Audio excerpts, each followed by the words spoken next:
నమస్కారం. తీర్థయాత్ర కార్యక్రమానికి స్వాగతం. ఆది దంపతులైన పార్వతీ పరమేశ్వరుల శుభ మంగళకరమైన ప్రేమకు అనుగ్రహానికి ఐక్య రూపం సుబ్రహ్మణ్య స్వామి.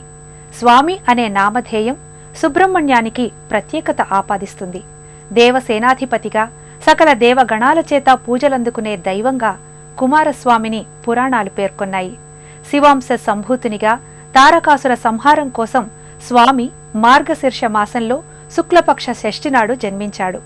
6 తలలు 12 చేతులు సూర్య తేజస్సుతో ఆవిష్కారమైన స్వామిని ఆరాధించటం వల్ల సమస్త దోషాలు తొలగి సర్వతోముఖాభివృద్ధి లభిస్తుందని నమ్మకం.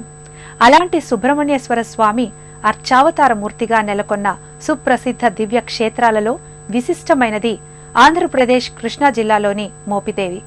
దేశవ్యాప్తంగా ఉన్న షణ్ముఖ స్వామి క్షేత్రాలలో ఒకటిగా ఈ క్షేత్రం ప్రఖ్యాతిగాంచింది. ఈ ఆలయ విశేషాంశాలని నేటి తీర్థయాత్రలో వీక్షిద్దాం.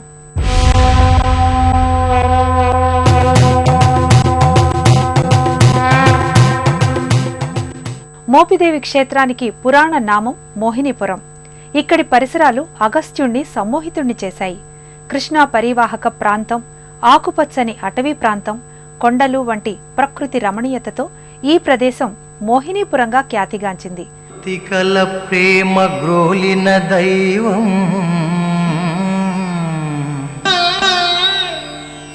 కార్తికేయుడై జగమున అర్చావతారం ఉమా మహేశ్వర ప్రియసుతుని గానం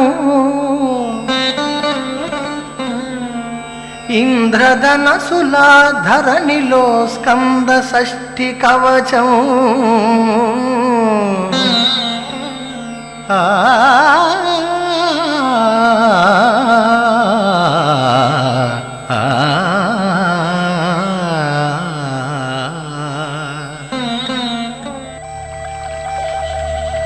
ధీరం వీరం మహాబాహుం సేనానిం సురపూజితం సుబ్రహ్మణ్యమహం వందే మోహినీపుర సంస్థితం. నదీ తీరాలు నాగరికతలకు నిలయాలు, ఆధ్యాత్మిక శోభకు ఆలవాలాలు, ఘన సంస్కృతి సంప్రదాయాలకు నెలవులు. కృష్ణానదీ పరివాహక ప్రాంతంలో పేరెన్నికగన్న అనేక పుణ్యక్షేత్రాలున్నాయి. కృష్ణానది మహారాష్ట్ర, తెలంగాణ, కర్ణాటక, ఆంధ్రప్రదేశ్ రాష్ట్రాల గుండా ప్రవహిస్తోంది. ఈ నదీ తీరం వెంట ఎన్నో ప్రసిద్ధ దివ్యక్షేత్రాలు వర్ధిల్లుతున్నాయి.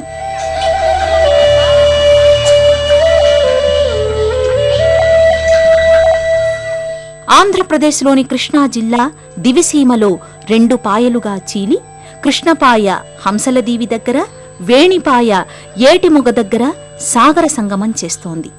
అలాంటి పావన కృష్ణమ్మ జలసిరుల చెంత మోపిదేవి క్షేత్రం విలసిల్లుతోంది. పురాణ ప్రసిద్ధమైన ఈ క్షేత్రం సువిశాల ప్రాంగణంలో వర్ణరంజిత కళామయ ఆలయ ప్రాకారాలు, ముఖమంటపాలు, గోపురాలతో భక్తులను విశేషంగా ఆకట్టుకుంటోంది. 5 శతాబ్దాల క్రితం నిర్మితమైన ఈ ఆలయం దినదిన ప్రవర్ధమానమవుతూ స్వామి భక్తులకు ఇహపర సౌఖ్యాలను అందిస్తోంది. వ్యాఘ్రస్య పూర్వ దిగ్భాగే కుమారక్షేత్రముత్తమం సుబ్రహ్మణ్యోవ సద్యవ్రత భుక్తిముక్తి ఫలప్రదః అని వ్యాస మహర్షి స్కాంద పురాణంలోని సహ్యాది ఖండంలో కృష్ణానదీ తీర ప్రాంతాన ఉన్న మోపిదేవి క్షేత్ర వైభవాన్ని ప్రస్తావించారు.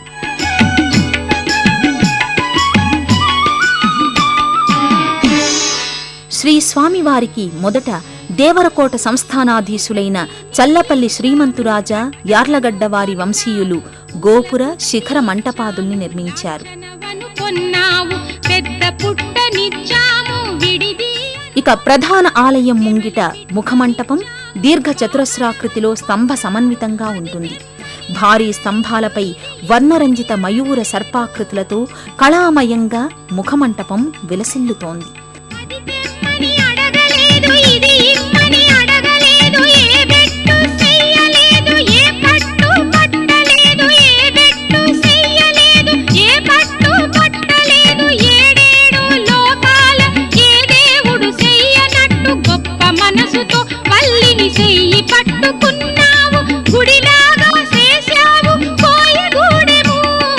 గుడిలాగా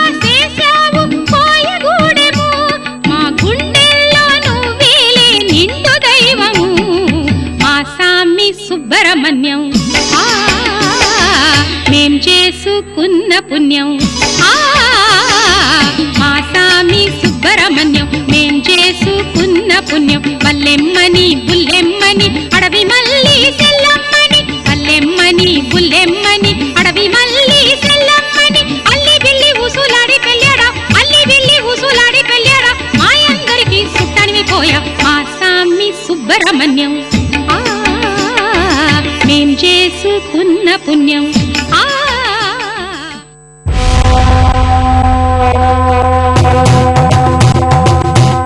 శివబాలుడైన కుమారేశుని ఆవిర్భావం ఎంతో విలక్షణమైనది. శివపార్వతుల తనయుడైన స్వామి గంగాదేవి గర్భంలో పెరిగాడు. ఆమె ఆ తేజస్సును భరించలేకపోవడంతో ఆ శిశువు రెల్లు పొదలో జారిపడింది. ఆ శిశువుకు కృత్తికా దేవతలు 6 స్తన్యమిచ్చి పెంచారు. నేలపై జారిపడినందువలన శిశువు స్కందుడని, రెల్లుగడ్డిలో ఆవిర్భవించినందువల్ల శరవణుడని, కృత్తికా దేవతలు పెంచటం వల్ల కార్తికేయుడని కుమారస్వామిని వ్యవహరిస్తారు. కుమారక్షేత్రంగా ప్రసిద్ధి పొందిన ఈ క్షేత్రంలో స్వామి వల్లి దేవసేన సమేతంగా నాగరాజస్వామిగా సర్పాకార రూపధారిగా ప్రకటితమవుతున్నాడు. షణ్ముఖం పార్వతీపుత్రం క్రౌంచశైలవిమర్దనం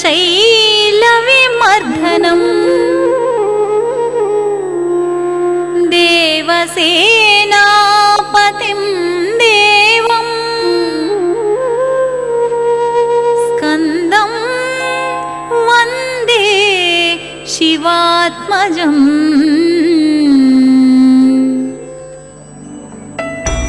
గర్భాలయంలో సమున్నతమైన రజత మంటపంలో ఉన్న పానవట్టంపై ఈశ్వరుడు లింగాకృతిగా దర్శనమిస్తాడు.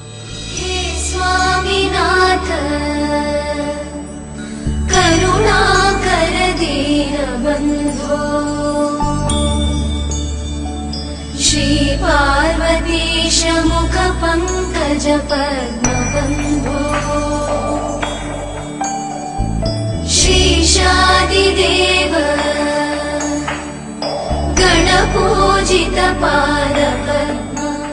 ఈ పానవట్టం క్రింద ఉన్న పుట్టలో మొదటిసారిగా అగస్త్యుడు సుబ్రహ్మణ్య స్వామిని తపోనిష్టలో ఉన్న సర్పాకృతిలో దర్శనం చేసుకున్నారు.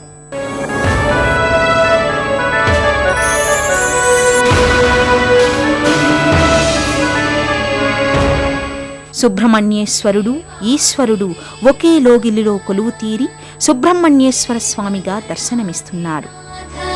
కొన్ని వందల సంవత్సరాల క్రితం ఈ ప్రాంతం పుట్టలతో నిండి ఉండేది. దేవతాదిగణం చేత పూజలందుకున్న సుబ్రహ్మణ్యేశ్వర లింగాకృతి కొన్నాళ్లపాటు కాలగర్భంలో కలిసిపోయింది. ఆ తరుణంలో శివభక్తుడైన ఈ ప్రాంత నివాసి వీరారపు పర్వతాలు స్వప్నంలో స్వామి సాకారమై తన ఉనికిని తెలియచేశాడంటారు. కుండల్ని తయారు చేసే వృత్తిలో ఉన్న పర్వతాలు తన కుటుంబ సభ్యులకు సాటివారికి స్వప్న వృత్తాంతాన్ని తెలియచేశారు. ఓ పుట్టను త్రవ్వి చూడగా దివ్య తేజోలింగం సాక్షాత్కారమయ్యింది. ఆ పుట్టను యథాతథంగా ఉంచి ఆ పుట్టపైనే సుబ్రహ్మణ్యేశ్వర స్వామి లింగానికి ప్రతిష్ఠాపన నిర్వహించారు. ఇప్పుడు మనం నేత్రపర్వంగా వీక్షిస్తున్న ఆ అపురూపమైన సుబ్రహ్మణ్యేశ్వర లింగాకృతి ఇదే.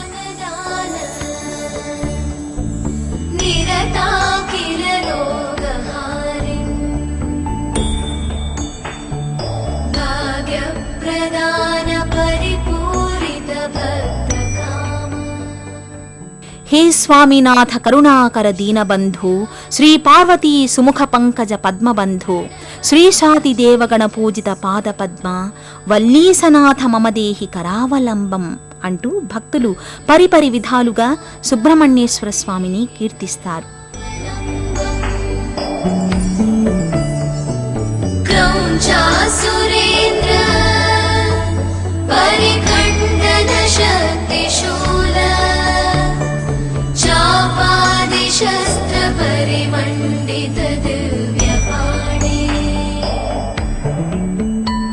భక్తులు తమ మొక్కుబడులను వివిధ రూపాలలో చెల్లిస్తూ తమ భక్తి ప్రపత్తుల్ని చాటుకుంటారు. ముఖ్యంగా ఈ ఆలయంలో చిన్నారులకు చెవిపోగులు కుట్టిస్తారు, తలనీలాలు సమర్పిస్తారు, పుట్టలో పాలు పోస్తారు, స్వామికి ప్రియమైన పాల పొంగలిని నివేదన చేస్తారు. అన్నప్రాసన, అక్షరాభ్యాసం వంటి వేడుకల కోసం ఈ సన్నిధికి భక్తులు తరలివస్తుంటారు.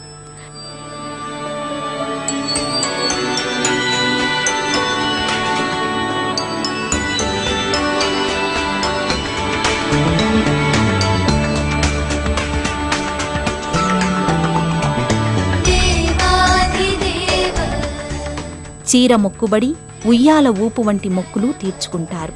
సంతానార్థులు, వివాహం కాని యువతీ యువకులు, నాగదోషం ఉన్నవారు, కుజదోషం ఉన్నవారు ఈ క్షేత్రానికి విచ్చేసి స్వామిని నియమనిష్టలతో దర్శించుకుని ప్రత్యేక పూజలను నిర్వహించుకుంటారు. ఈ క్షేత్రంలో రాహు, కేతు, గ్రహదోషాల పూజ, కాలసర్పదోష పూజల్ని ప్రత్యేకంగా నిర్వహిస్తారు.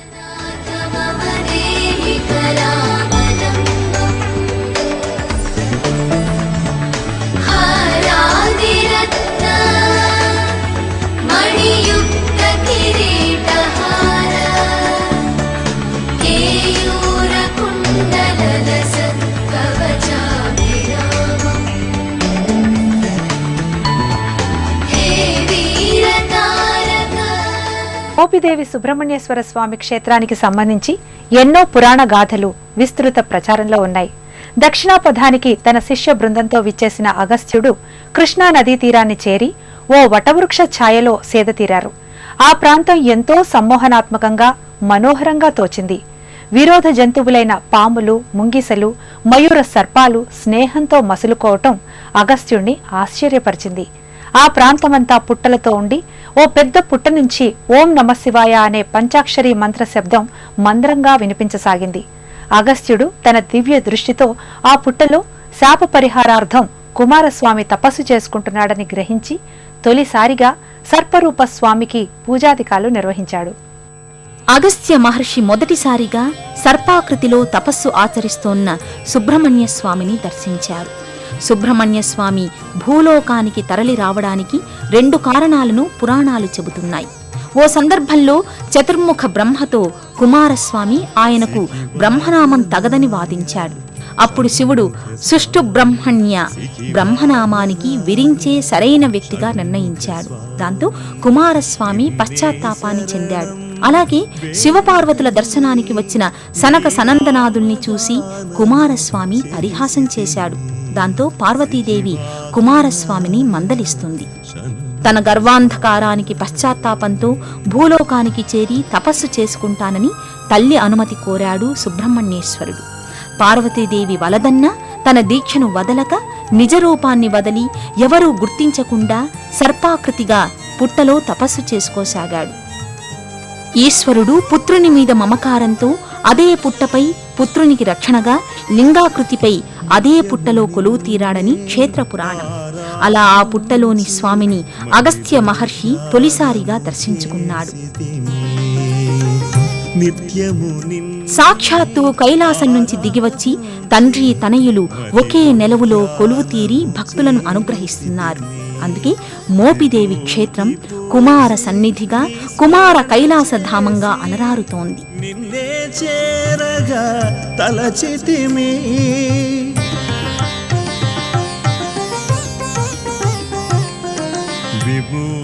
శ్రీ సుబ్రహ్మణ్యేశ్వర స్వామివారికి కుడివైపున వల్లీదేవి సన్నిధి నెలకొని ఉంటుంది.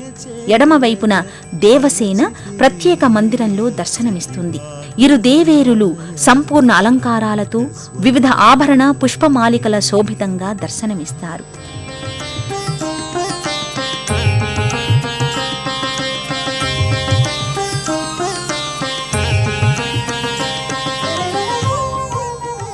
మహాదేవజ్జాతం శరవణభవం యంత్రశరభం మహాతత్వానందం పరమలహరి మంద మధురం మహాదేవాతీతం సురగణయుతం మంత్రవరదం గుహం వల్లీనాథం మమ హృది భజే గృధ్రగిరీశం.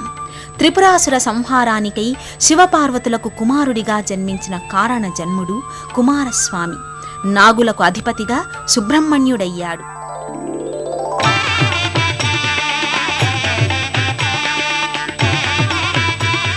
ఆలయ ప్రాంగణంలో నాగవృక్షం క్రింద జంట నాగుల పలు శిల్పాకృతులు నెలకొని ఉంటాయి.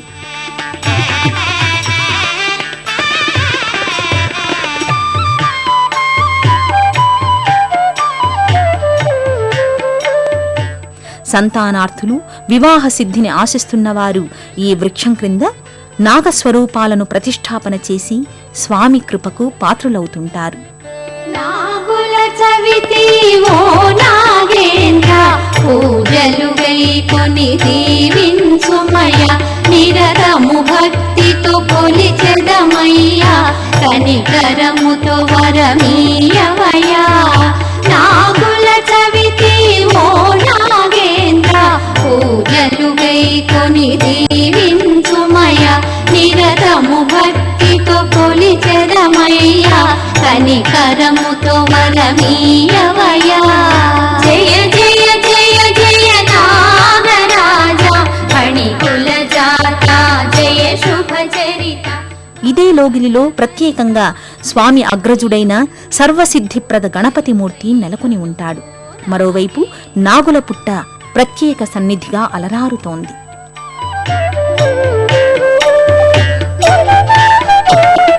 త్రిపురాసుర సంహారము వేళ శివుని వింటికి త్రాటిగా ఉండి శివునకు రణములో తోడుగా నిలచిన ఓ నాగేంద్ర పూజలు గొనుమా జయ జయ జయ జయ నాగరాజా.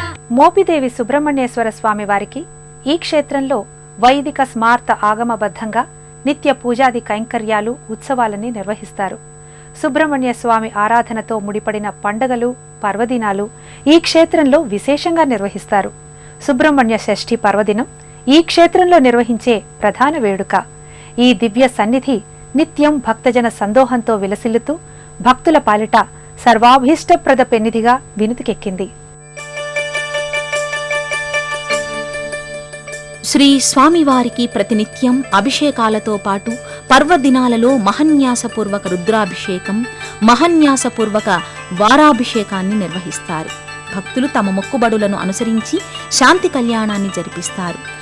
లేలే స్వామి మేలుకోవయ్యా కుమారస్వామి నిద్దురలేవయ్యా శ్రీవల్లి దేవితో ఆ దేవసేనతో ఈ లోకమేల మేలుకోవెరా స్వామి లేలే స్వామి మేలుకోవయ్యా కుమారస్వామి నిద్దుర. కార్తీక దీపారాధనం, ఆరుద్రోత్సవం, నాగుల చవితి, నాగపంచమిలకు విశేష అర్చనలు కొనసాగుతాయి. ఆషాఢ శుక్లపక్ష పంచమి అంటే స్కంద పంచమి నాడు, ఆషాఢ శుక్లపక్ష షష్ఠి నాడు అనగా కుమార షష్ఠి నాడు విశేష పూజాధికాలను ఈ ఆలయంలో నిర్వహిస్తారు. మాఘశుద్ధ షష్ఠి నాడు కళ్యాణోత్సవం, అనంతరం రథోత్సవం, వసంతోత్సవాలు ఘనంగా జరుగుతాయి. తూర్పు దిక్కు సింధూరం పాడిని సుప్రభాతం